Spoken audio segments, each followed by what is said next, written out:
Olá, dando continuidade aos nossos trabalhos, mas antes de apresentar o nosso segundo palestrante desse dia incrível, eu gostaria de dar algumas informações sobre a jornada de radioterapia.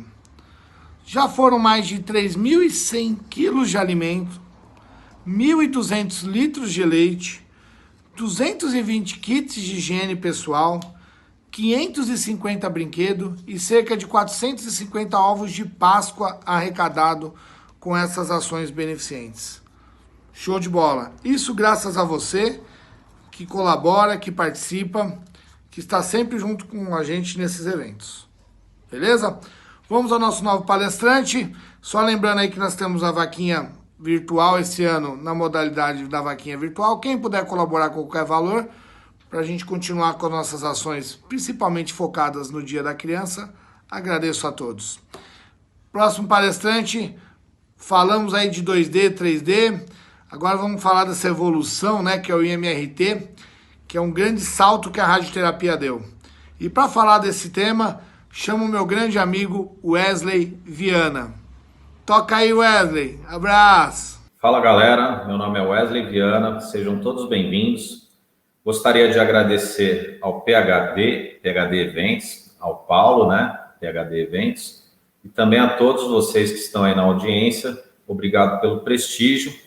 E o Paulo me chamou dessa vez para falar um pouquinho sobre um assunto que eu adoro, que é radioterapia, e especificamente sobre IMRT. Então, vamos começar.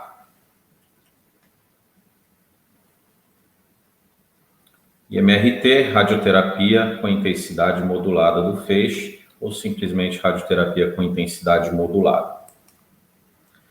A definição para IMRT, segundo a fonte da SBRT, Sociedade Brasileira de Radioterapia, a IMRT é uma sigla americana, IMRT, Intensity Modulated Radiation Therapy, ou Radiation Therapy,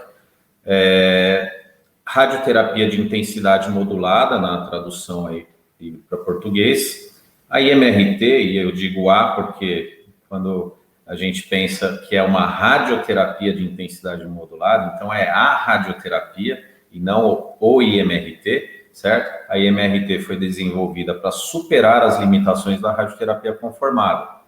Ela é definida como toda técnica que modula a intensidade da radiação de cada campo de tratamento, através de diferentes formatos de subcampos, colocação de alguma forma de filtro na frente do feixe, levando-se em consideração as estruturas anatômicas que esse feixe vai atravessar. Eu li isso porque é exatamente como está no site da Sociedade Brasileira de Radioterapia. E para falar de MRT, eu gosto sempre de lembrar um pouquinho da história, a gente vai passar um pouquinho por isso durante essa apresentação.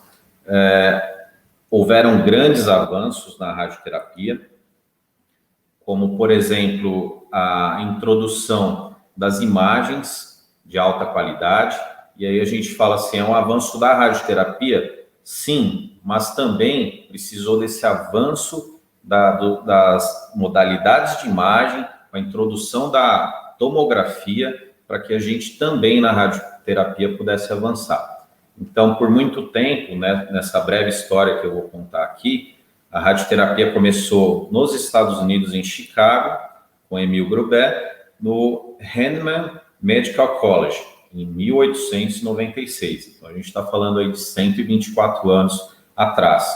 Apenas um mês após, o Röntgen descobriu os raios-x, ou seja, desde a sua descoberta, os raios-x já foram usados muito rapidamente para terapia, para tratamento, né?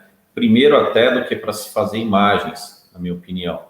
Então, a MRT começou no Karolinska Institute, em Estocolmo, na Suécia, em 1982. E o primeiro uso clínico, de fato, foi feito nos Estados Unidos, na cidade do Texas, na verdade, na cidade de Houston, no Texas, em março de 1994.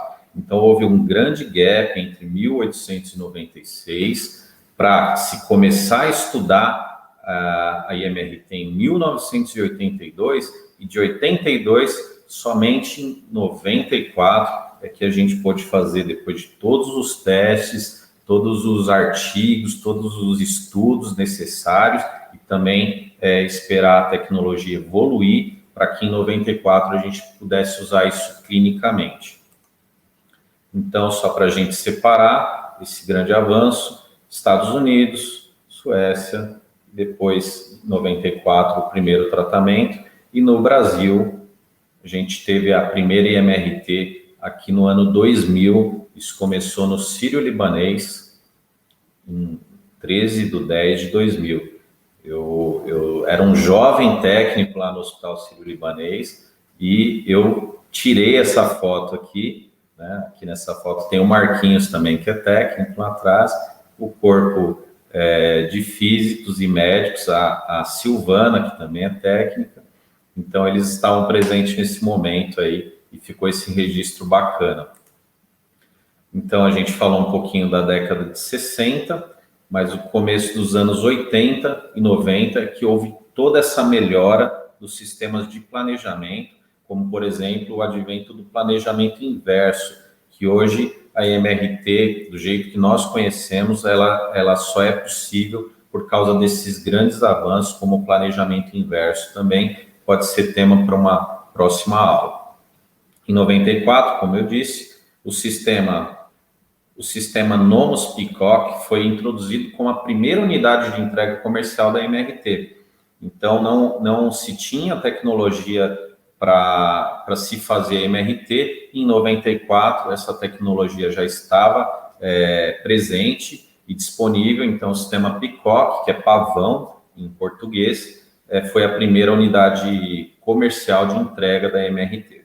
Ele exigia o uso de um dispositivo de modulação de feixe, como a gente já imaginava, né? Como hoje ainda se exige o dispositivo de modulação do feixe, daí o nome, né, da MRT, conhecido como um colimador de modulação de intensidade multivariada e dinâmica, né, o MIMIC, essa forma particular de MRT chamada de tomotherapy, por exemplo, ou tomoterapia seriada, que viria a ser o vovô aí do nosso multilif atual. Então, esse é o Nomos, né, o MIMIC, na verdade, que é o colimador Nomos, o avô do multilif collimator. Só para a gente comparar na régua aqui lado a lado, do que a gente está falando quando a gente fala de MRT. Por exemplo, eu saio de uma situação convencional, como essa aqui, por exemplo, onde eu tenho um campo muito regular, quadradinho, muito homogêneo, onde a dose que chega num ponto do campo e no outro é a mesma, a que chega no meio também, ela é toda homogênea, ou seja, eu não tenho uma distribuição, uma heterogeneidade nesse campo de tratamento, por exemplo. Isso é o que se faz até hoje quando você utiliza a radioterapia de forma convencional. Já na IMRT, o que nós temos? A gente pode ter o mesmo campo de tratamento, tamanho de campo de tratamento, só que com essas modulações, essas variações na intensidade, daí o nome de intensidade modulada. Eu modulo a intensidade do feixe, né, a máquina faz isso, então ele pega como se pegasse esse mesmo campo quadrado e loteasse ele em vários pedacinhos, onde cada pedacinho vai receber a dose com a intensidade diferente da outra e necessária para se fazer essa modulação toda na dose. Então, esse foi o grande avanço, talvez, depois da tomografia. Na minha opinião, a IMRT é o grande avanço da radioterapia. Ela demorou anos, mas hoje ainda ela está presente, não existe nada melhor que o IMRT. Você tem modalidades de entrega, equipamentos, mas todas baseadas na IMRT, na modulação da intensidade do feixe. Então, só para trazer isso para uma coisa que a gente conhece um pouco melhor, vamos supor que esse aqui seria o meu objetivo. Eu gostaria de tratar algo com esse formato, do jeito que está aí. Esse é o meu alvo, o meu tumor, por exemplo, Isso, na forma convencional de tratamento, o que eu teria seria isso aqui, o resultado. Se eu mostrasse só essa parte da direita para vocês, vocês jamais imaginariam que isso é um planejamento baseado nessa figura aqui, ó. Então, eu tenho mínimos detalhes, nem de longe lembra isso aqui uma forma humana, por exemplo. Então, eu tenho uma coisa totalmente chapada, homogênea, numa visão de 2D. Eu tenho aqui a visão anterior, por exemplo, uma visão lateral, e é só isso. Isso quando eu comparo o convencional com o IMRT, Na conformacional 3D, nessa mesma linha de comparação, eu tenho o mesmo objetivo aqui, o meu mesmo alvo, só que o resultado é bem melhor. Nota-se que eu tenho várias nuances, várias intensidades demonstradas aqui pelas cores diferentes, onde você tem toda uma modulação, você sitia todo o seu alvo, o seu campo, e você distribui essa intensidade de uma forma heterogênea, ou seja, o que chega aqui não chega aqui, o que chega aqui não chega lá embaixo, e assim por diante. Então, nessa comparação aí com o conformacional 3D, o resultado é esse aproximadamente que eu teria. Quando a gente parte para a IMRT, o que a gente já tem é isso. Uma coisa muito próxima à realidade, com o advento da tomografia, a gente consegue saber qual é o alvo com exatidão, mas também consegue entregar o feixe com essas características do meu objetivo.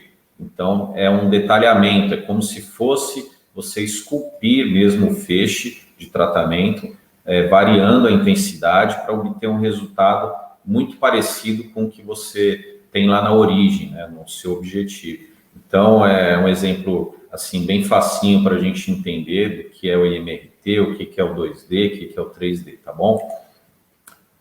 A evolução do IMRT, daquele sistema Peacock, por exemplo, colimador seriado, com poucas lâminas e tal, pode-se dizer que foi os blocos, os velhos e bons blocos de colimação, só que não aquele bloco da forma que nós conhecemos, aquele bloco vazado no meio, Você tinha a dose passava, ainda que conformada, ela não passava com intensidade modulada, uma intensidade heterogênea, tal. Você tem nesses casos aqui o bloco que não é vazado, poderia ser em alguns lugares, mas basicamente ele não é vazado, ele tem um relevo todo diferente. Ele tem lugares com uma espessura maior de material, ele tem lugares com uma espessura menor de materiais, uma depressão, e esses relevos tornam o feixe, modulam o feixe para que a gente possa atingir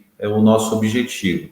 Qual que é o problema desse sistema com blocos, do IMRT com blocos? É que ele é complexo, não é fácil de fazer um bloco desse, você precisa de materiais de torno, de metalurgia até, não é uma coisa simples para se fazer, esculpir um bloco desse, e por isso também ele tem um alto custo, porque essas máquinas não são baratas, e ele é limitado, porque ainda assim ele é um bloco estático, você vai ter essa radiação passando, esse feixe passando por ele vai modular por causa dessas particularidades, dessas características desse bloco, ele vai sim modular o feixe, mas ele vai parar nisso, ele vai fazer essa única modulação. Para uma outra modulação um pouco diferente, você teria que substituir esse bloco. Então, ele é limitado e, portanto, por essas características todas, ele se tornou ultrapassado. Ainda está em uso em muitos lugares, aqui no Brasil, inclusive. Eu tenho um desse em casa, eu fiz uma foto aí, mas é uma coisa de museu, se a gente comparar com o que a gente tem hoje mundo afora. Então, tá aí a menina dos olhos de qualquer acelerador moderno, seria esse o nosso Multi-Leaf Collimator, ou colimador de multilâminas, multifolhas, como queiram. Então, esse é um dos tipos, um dos modelos de multi-leaf que se tem, né? Aí a gente tem multi-leafs com 80 lâminas, que já são muito melhores do que o Mimic, o Nomos lá, de 94, de Houston. Então, a gente aqui já tem 80 lâminas. Depois a gente evoluiu para colimadores multilâminas de 120 lâminas, 60 de cada lado, né? Depois a gente evoluiu para 120 lâminas High Definition, HD, né? E chegando até colimadores com 160 lâminas. E na minha pesquisa aí, eu me lembro, eu nunca trabalhei com esse tipo de lâminas nos dois sentidos, ou seja, no sentido do X e também no sentido do Y. Então, esses colimadores, eles são, não sei o porquê não foi largamente utilizado, não sei se é por conta de um valor, de manutenção, ou entre outras coisas, mas o que a gente mais vê, Brasil afora, é os colimadores com 80, 120 ou 120 HD. E também temos o micro multileaf, né? Que é um jeito de se tratar, por exemplo, com IMRT, com a radiocirurgia é muito usado, porque eles têm as lâminas um pouco mais fininhas, isso aumenta a resolução, a gente vai falar um pouquinho de resolução mais para frente. Então, também é uma variação do multileaf. E temos o jaw tracking, que apesar de não ser o multileaf propriamente dito, o hardware propriamente dito, ele ajuda o multileaf quando ele elimina um problema que é característico de qualquer colimador multifolhas, como, por exemplo, vazamento interlaminar que se tem. Por melhor que seja o colimador, muitas vezes existe o tal do link, que é o vazamento interlaminar, e você pode resolver isso em parte tapando, fechando por trás o jaw do aparelho, por trás das lâminas. Ou seja, ele vai sempre estar fechado, acompanhando o formato do campo. A maior lâmina, a lâmina de maior amplitude, a que está mais aberta, ela sempre vai ter o jaw por trás como uma outra barreira. E aí você elimina esse vazamento interlaminar. Por isso que eu coloquei aqui o jaw tracking, que é uma licença que algumas máquinas vão conseguir executar, desde que tenha essa licença, né? Então, eu coloquei aqui para ilustrar. E aqui, o Multileaf HD, e aí nós temos lâminas de 5 milímetros na periferia do Multileaf, do campo, no caso, e mais centrais, nós temos lâminas de 2,5 milímetros, né, que aumenta a resolução e por isso o nome HD. Quando eu quero fazer um campo grande, eu tenho um colimador que me atende, mas também quando eu quero uma precisão maior em lesões pequenas, eu coloco elas no centro aqui do meu campo e com as lâminas de menor espessura, eu aumento a qualidade, a precisão, a resolução desses campos. Então aqui, é claro que 2D, um tratamento com a modalidade 2D, não teria nenhuma tomografia para a gente ver isso, mas simulando isso no computador, no sistema de planejamento, o que eu teria em 2D, por exemplo? Essa distribuição de dose, que parece uma caixa, um quadrado, até porque o campo aqui são 4 posições, né, de gantry, o tal do box, né? Então eu teria essa distribuição.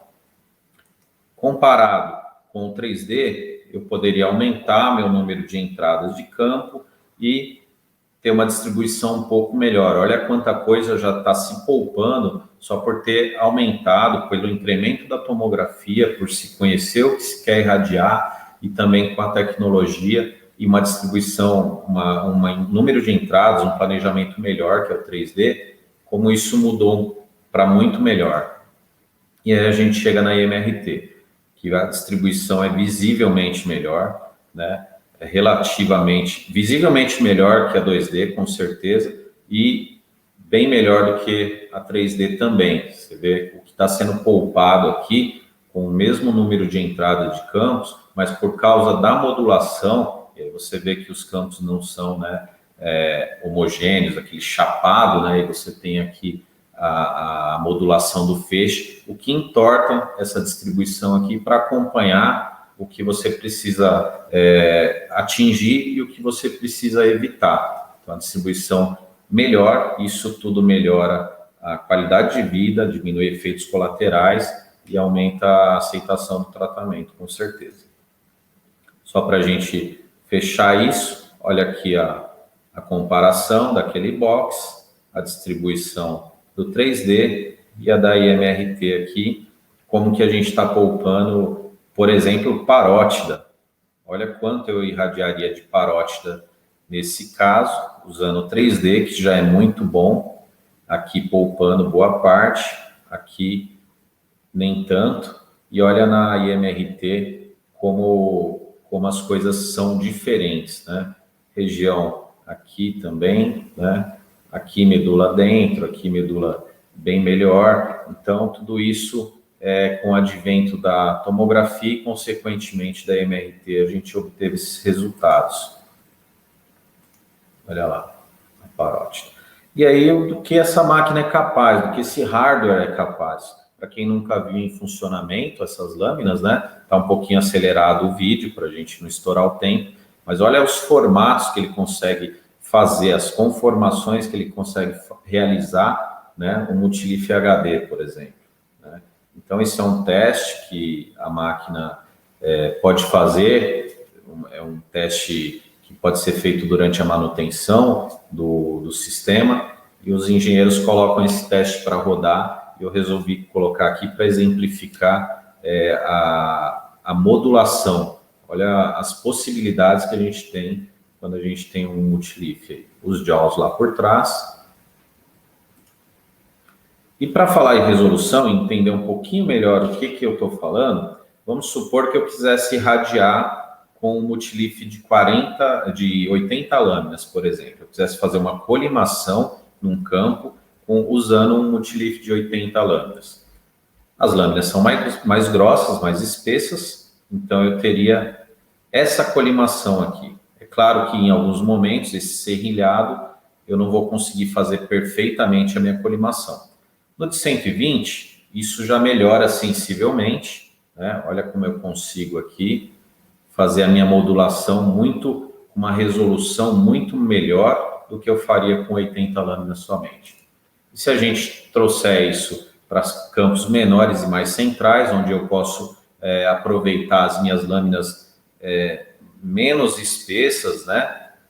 As mais finas, aí eu teria uma resolução bem melhor aqui, do que eu teria com 80 lâminas, por exemplo. E é claro, meu campo de tratamento era esse, e se eu quisesse fazer com bloco, eu faria exatamente essa colimação.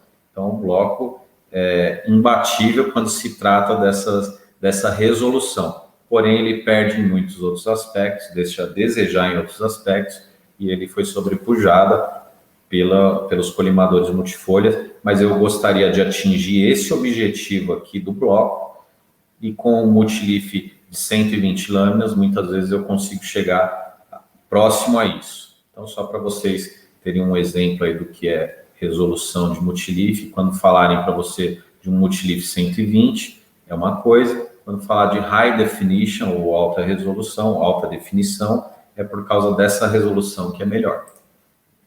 Aqui, depois eu vou voltar, porque o vídeo ele acaba sendo um pouquinho mais rápido, só para a gente ter a ideia dos dois tipos mais difundidos de MRT e lá no começo, no início, como isso se deu, né? A gente tinha uma tecnologia aí de entrega da IMRT chamado Step and Shoot, né, muito característico dos aparelhos da Siemens, por exemplo, com os quais eu trabalhei muitos anos lá no hospital que eu trabalhava, onde foi fundado, foi feito o primeiro IMRT, foi feito dessa forma, com Step and Shoot, e também a tecnologia talvez mais utilizada nos dias atuais, que é a Sliding Window, né, característica aí nos equipamentos da Varian, por exemplo, né.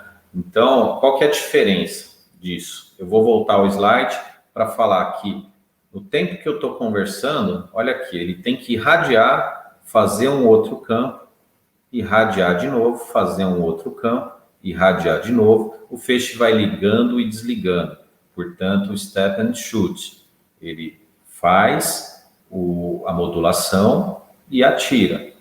Desliga o feixe para poder fazer a outra modulação e atirar novamente. Então, isso é o Step and Shoot. Enquanto no Slide Window, olha lá, enquanto ele modula, ele liga o feixe e não desliga mais. Ele vai fazendo a modulação do feixe enquanto está atirando. Então, ele é mais fluido e, por conta disso, é mais rápido também. O Step and Shoot demora muito mais para ser realizado, enquanto o Step and Shoot ainda está terminando lá, o Slide Window já terminou o tratamento. Isso significa qualidade no tratamento, qualidade no que eu digo, na qualidade, na experiência do paciente no tratamento, porque ele ficaria numa técnica Step and Shoot, talvez o dobro, o triplo do tempo que ele ficaria com uma máscara, por exemplo, para fazer um tratamento de cabeça e pescoço. Ele ficaria um terço do tempo utilizando a técnica de Sliding Window, né? Então, é uma outra evolução da MRT aqui, que seria, na minha opinião, né? Há quem diga que Step and Shoot são coisas diferentes, claro, mas eu trabalhei com as duas técnicas, com os dois tipos, e eu confesso que eu gostava mais do Slide Window. Prosseguindo. Então, com esse avanço todo tecnológico, como, por exemplo, o avanço da IMRT, que seria a irradiação com arcos volumétricos, que é o tal do VMAT, que daqui a pouquinho a gente vai falar um pouco, é possível você fazer coisas desse tipo. Ou seja, você tem múltiplas metástases em sistema nervoso central, como, por exemplo, aqui, tratamento cerebral, né, sistema nervoso central, e você tem esses tumores todos aqui, todos esses nódulos aqui estão sendo tratados com um único arco, né, e em azul aqui estão as lâminas. Então, se você conseguir prestar atenção aqui, a lâmina vai estar aberta em 3, 4 lugares diferentes para possibilitar que você irradie enquanto a máquina está girando. Você está irradiando inúmeras lesões ao mesmo tempo, porque o multilif vai abrir um buraquinho lá em cima, vai abrir outro buraco aqui embaixo, outro mais embaixo, para atingir 3, 4, 5 lesões de uma vez, mas fechar onde não é para ter fecho, para não ser tratado órgãos sadios, zonas de risco, áreas nobres do cérebro, por exemplo.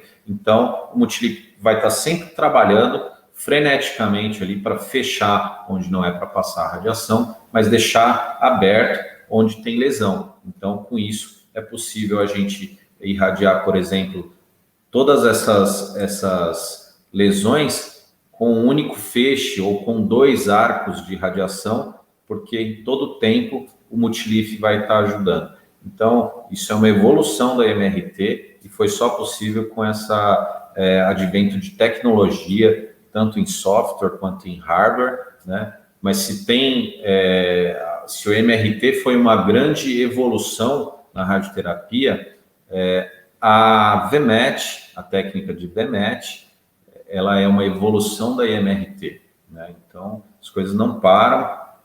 Deixa eu passar o slide aqui. Então, só para a gente comparar de novo, lembrando que o 2D não teria uma tomografia, mas está aqui só para ilustrar. Olha a distribuição de dose que a gente tem aqui, né? Tá certo que você consegue colimar aqui, ó, muito bem, porque você não vai entrar com campos ao redor do crânio do paciente, por exemplo. Então, você não tem dose nenhuma aqui, né? Ou quase nenhuma. E mas, consequentemente, você está focado aqui nessa região, porém, você vai ter uma distribuição de altas doses em muitos lugares que você não gostaria, né, que não são necessários, mas por causa da técnica de tratamento, isso não era possível, você ter uma distribuição diferente dessa, por exemplo. Olha no VMAT, que a gente acabou de falar, né, que é uma evolução, você tem todas essas entradas de campo aqui, ou seja, o aparelho está girando em torno do paciente e entregando esse tratamento, essa dose, está modulando, né, esse feixe de forma em arco, né, por isso do arco volumétrico, né, é um IMRT em arco, né, o VMAT. Então, você tem alguns contras, na minha opinião, que seria, por exemplo, essa região de baixa dose, que você não precisaria estar irradiando, como lá no 2D, por exemplo, olha lá, você não tinha dose nenhuma, e aqui você vai ter sim uma dose muito fora, muito longe do seu isocentro, mas ela é uma baixa dose, né? E a área de interesse, que é realmente onde a gente gostaria de chegar com alta dose, ela fica muito mais concentrada, muito mais colimada, vamos dizer assim, o que faz com que, apesar dessa baixa dose estar numa região que nem precisaria estar, existem muito mais vantagens em se ter isso, se fazer isso aqui, do que se fazer o 2D, né? Então, haja visto aí a distribuição de dose, olha como está muito melhor conformada quando você usa uma técnica melhor, né? No caso aqui o VMAT. Aqui para comparar o VMAT, né, e a gente já está falando de evolução do MRT e tal, nessa vibe a gente entra em VMAT versus modulação com feixes de prótons. Então, a característica de um VMAT, que já é muito bom aqui, ó, com tratamento, por exemplo, com VMAT, você consegue, talvez, em alguns casos, e aí eu não vou entrar nessa seara, que eu não sou físico, não faço planejamento, mas o pouco que eu sei é que, em alguns casos, para algumas coisas muito específicas, o prótons é muito melhor. Para outras, eles se equivalem, né? Você não vai ter grandes ganhos, mas uma característica dos prótons, ali até por causa do pique de Bragg, é que você tem uma interrupção, né, dessa dose na profundidade ali. Então, ela não extravasa, não atravessa o paciente. Então, a distribuição de dose fica um pouco melhor nesse caso aqui. Em outros casos, não vai fazer diferença, né? Um bom IMRT aí, tratado com feixe de fótons, vai ser tão bom quanto um feixe de prótons, né? O importante é a modulação disso. Aqui a gente tem uma evolução, e aí a gente só vai ter isso se você tiver um multilift, fizer alguma técnica de modulação, por isso está aqui nessa aula, eu trago como uma evolução. Essa aula é antiga, ela já tem uns 4 anos, se não me engano, então isso tudo era futuro, tá, gente? Prótons, adaptativo e o que mais vai vir pela frente, mas hoje a gente já tem isso, né? Se a gente não tem prótons no Brasil, isso já está muito bem difundido mundo afora, e acredito que alguns centros já devem estar fazendo alguma coisa nessa área adaptativa, né? Porque a gente sabe que nesse paciente aqui, por exemplo, cada dia a bexiga dele estava de um jeito, olha só, dia após dia. Você tem aqui o volume de bexiga mudando, e com isso a próstata se movimentando também. Então, olha só como varia, e aí cabe você adaptar o planejamento, e a máquina hoje vai fazer isso, o sistema de planejamento vai poder fazer isso, inclusive no console de tratamento, e aí você precisa ter um multilift para readaptar todo o seu feixe ali, todo o seu campo, para esse novo paciente daquele dia, para aquele momento daquele mesmo paciente, né? Então, isso seria adaptar dia a dia. Olha só aí como vem mudando dia após dia o volume, os volumes, né? Então, é isso. E agora eu pergunto, né? Essa evolução toda, como eu disse, que lá atrás a gente nem tinha VMAT, aí de repente apareceu VMAT, HyperArc, que é tratamentos de VMAT com movimentações de Gantry, colimador em mesa, tudo ao mesmo tempo, né? Essa loucura. A gente já tem aqui, já aterrizou por aqui esse tipo de técnica HyperArc, que é da Varian, adaptativa, que a gente também já tem por aqui, e partículas pesadas, como prótons, íons de carbono, entre outras partículas pesadas que são utilizadas na radioterapia, que a gente ainda não tem no Brasil. E com tudo isso, né, isso posto, a pergunta é, você está preparado para tudo isso? Olha a evolução que a radioterapia teve desde 1896 até os dias de hoje. E cada hora, nesse exato momento, tem muita gente pensando em como melhorar tudo isso. Então, cabe a nós se adaptar, porque senão o mercado vai engolir. Então, você já está assistindo essa aula, já é um primeiro passo. Espero que vocês tenham gostado. Fico à disposição para as perguntas. Muito obrigado a todos.